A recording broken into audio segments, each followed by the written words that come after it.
Bonjour à tous et à toutes, je suis Nicolas, passionné d'immobilier et adepte de la location meublée saisonnière depuis de nombreuses années sur la commune de Limoges. Vous trouverez sur mon blog Locastus conseils et astuces concrets pour développer votre activité de loueur en toute simplicité. Aujourd'hui, je souhaite aborder avec vous la possibilité de réduire la facture des frais de notaire, notamment quand vous êtes amené à faire une transaction immobilière. Alors, loin de l'idée pour moi de vous dire qu'il n'y aura pas dans mes recommandations ou dans mes conseils la possibilité de réduire la facture à zéro, je n'ai pas trouvé de formule magique et c'est pas faute d'avoir passé plusieurs opérations immobilières. Par contre, vous allez avoir deux, trois éléments de réflexion complémentaires pour alimenter votre réflexion sur le sujet. Alors concrètement, de quoi se composent les frais de notaire lors d'une transaction? Donc il faut déjà voir que votre notaire, au moment où vous allez faire votre acquisition ou une transaction immobilière, va vous prélever ce qu'on appelle des frais de notaire. Donc concrètement, le notaire, lui, va vous prélever trois niveaux de frais. Il va y avoir tout d'abord des taxes qui vont être reversées aussi bien aux collectivités locales qu'à l'État, puisqu'il faut savoir que le notaire, dans le cas d'une transaction immobilière par exemple, quand vous signez un acte authentique, que vous ayez la qualité de vendeur ou d'acquéreur, les frais qui seront mis en jeu dans cette transaction eh bien, seront reversés en partie sous forme de taxes à hauteur d'environ 80 à 90%.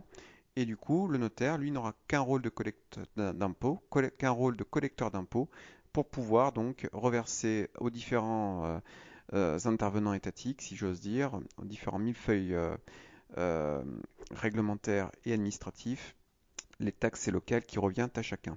Donc par exemple, dans ces différentes taxes, nous allons retrouver les droits d'enregistrement, la TVA et autres contributions. Voilà, donc il faut savoir que quand vous avez des frais de notaire, le notaire, lui, a déjà ce rôle de collecteur d'impôts. Effectivement, il va y avoir un deuxième volet qui sont tout simplement bien les émoluments du notaire, qui correspondent à sa vraie rémunération pour le travail qu'il a réalisé. Donc généralement, on a une idée du prix.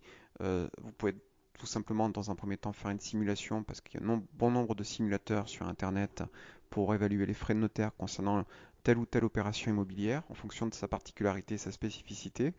Mais vous pouvez également avoir dans chaque étude, quand vous allez rendre visite à un notaire, la grille de ces émoluments et la manière dont c'est calculé. Donc en gros, il s'agit d'un pourcentage qui va varier en fonction du montant de la transaction immobilière, la plupart du temps.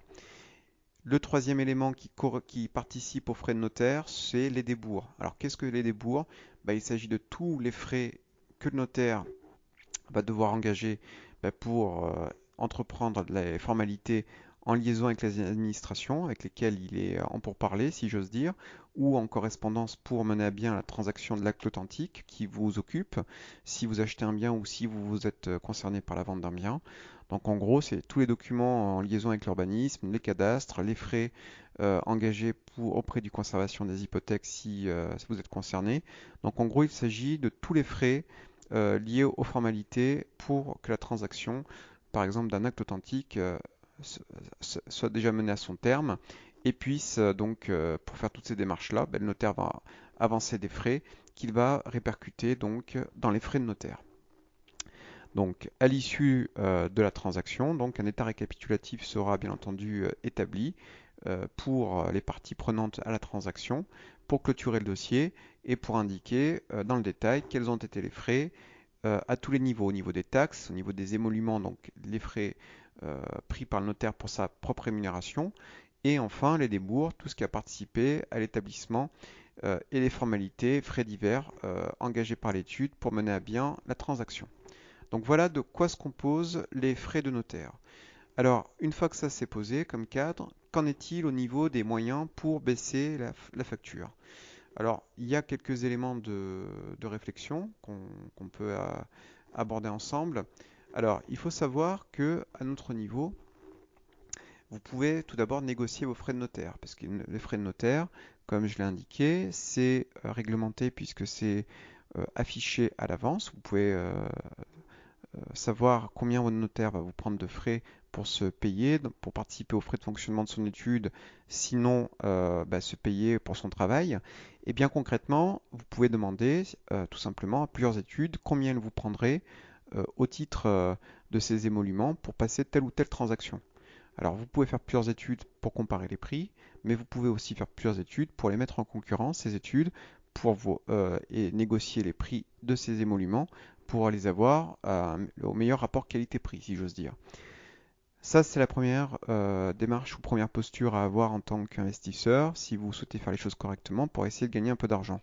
D'autant plus que en faisant ça, on est plus dans l'idée que vous n'êtes pas fidèle à une étude puisque peut-être que vous êtes dans une démarche où vous démarrez dans l'investissement et vous souhaitez vous attacher dans la durée donc les services d'une étude. Donc ça peut être un moyen pour un notaire de fidéliser ses clients, puisqu'il ne faut pas oublier que vous ayez le statut d'acquéreur ou de vendeur, vous restez quand même et demeurez un client potentiel pour l'étude et de façon pérenne. Et dans le cadre de ce fonctionnement, si vous avez par exemple à faire travailler un notaire depuis de longues dates, parce que vous avez fait un contrat de mariage, si vous vous êtes marié, si vous êtes passé par son étude pour faire un PACS, sinon parce que celui-ci est intervenu dans votre famille depuis très longtemps et que vous le connaissez bien, rien ne vous empêche, dans les transactions qui vous concernent et ainsi que pour l'avenir, de systématiquement lui demander de faire un effort sur ses émoluments à la baisse, tout simplement pour gagner quelques centaines d'euros et pourquoi pas économiser quelques milliers d'euros, soit par la répétition des investissements au sein de son étude, sinon en fonction, je dirais, de l'importance de la transaction qui vous occupe en termes d'investissement. Alors ça, c'est le premier moyen. Le deuxième moyen que j'ai observé pour baisser les frais de notaire, eh bien, c'est si vous passez par une agence pour acheter un bien immobilier et que vous allez donc être amené à payer des frais d'agence, il s'agira tout simplement de déduire du prix de vente eh bien, les frais d'agence de telle manière à diminuer l'assiette d'imposition sur lequel pourra être calculées les différentes taxes dont je vous ai parlé tout à l'heure pour calculer les taxes à reverser aux collectivités locales et à l'État.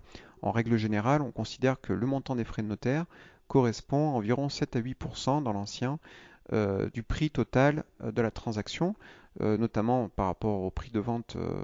Quand je dis prix total de la transaction, c'est par rapport au prix total de vente. Donc il faut savoir que plus l'assiette sur laquelle va se calculer ces différentes taxes et ces différents droits sera basse, du coup, moins les frais à payer seront importants. Donc du coup, n'hésitez pas, s'il y a des frais d'agence, à les faire déduire de votre prix de vente.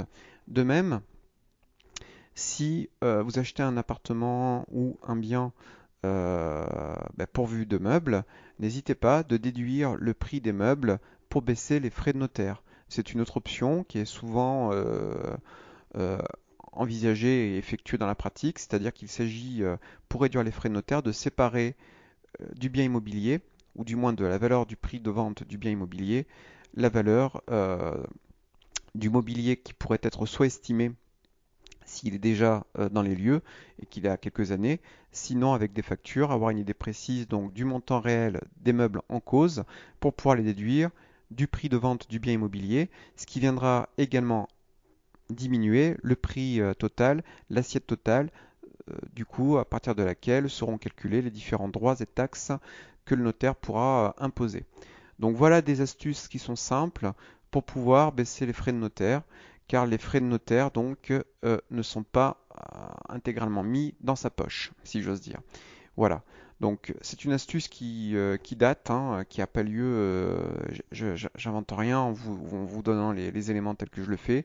Séparer les biens meubles de l'immobilier est indispensable donc pour faire baisser les frais de notaire. Alors la question après que vous pouvez vous poser, c'est de savoir quel est l'immobilier concerné pour être déduit des frais de notaire. En gros, quelle, euh, quelle est la valeur, quelle va être la typologie des biens meubles dont on va pouvoir retenir la valeur pour ne pas les retenir dans le prix de vente total. Alors il s'agit des meubles de cuisine, alors plus particulièrement l'électroménager compris, les meubles de salle de bain, les barres de rideaux par exemple, et plus largement tous les meubles si vous faites l'acquisition d'un meublé. Donc retenez que pour déduire la valeur de tous les meubles meublants, au sens de l'article 534 du Code civil, euh, ce sont tous les meubles meublants. Voilà. En fait, concrètement, tous les meubles qui vont être retenus dans la valeur va être retenu pour être déduit d'un prix de vente, notamment d'un bien immobilier, eh bien, je vous invite à voir donc l'article 534 du Code civil qui parle de meubles meublants. Souvent, les notaires tolèrent une déduction forfaitaire, sinon, si vous n'avez pas une valorisation donc, du mobilier, parce que celui-ci, comme je le disais à l'instant, est assez ancien, les notaires tolèrent une déduction forfaitaire de 5% du prix sans justificatif. Au-delà, bien entendu, des factures pourront être exigées. Voilà, voilà ce que je peux dire à ce niveau-là. Un autre élément qui jouera également sur les frais de notaire, c'est là plus une histoire de localisation. Et, alors, ça ne doit pas simplement que motiver votre investissement, mais c'est un point de vigilance ou une remarque, vous le prendrez comme vous voudrez. En fait, il faut savoir que tous les départements n'appliquent pas les mêmes taxes locales concernant donc les droits pouvant être supportés lors d'une transaction immobilière. On pourra observer effectivement qu'il reste quelques endroits en France et dans les départements ultramarins où vous pouvez avoir des droits plus faibles qu'ailleurs. C'est notamment le cas de l'Indre, de l'Isère et pour les territoires ultramarins de la Martinique et du département de la Mayotte. Si vous investissez dans ces départements, on pourra donc observer une réduction des frais de notaire en toute légalité, juste parce que vous investissez dans ces départements. Voilà. Donc j'espère que ce podcast vous aura éclairé. N'hésitez pas à le liker, à le partager entre vous et bien entendu à le commenter. J'essaierai d'y répondre autant que possible.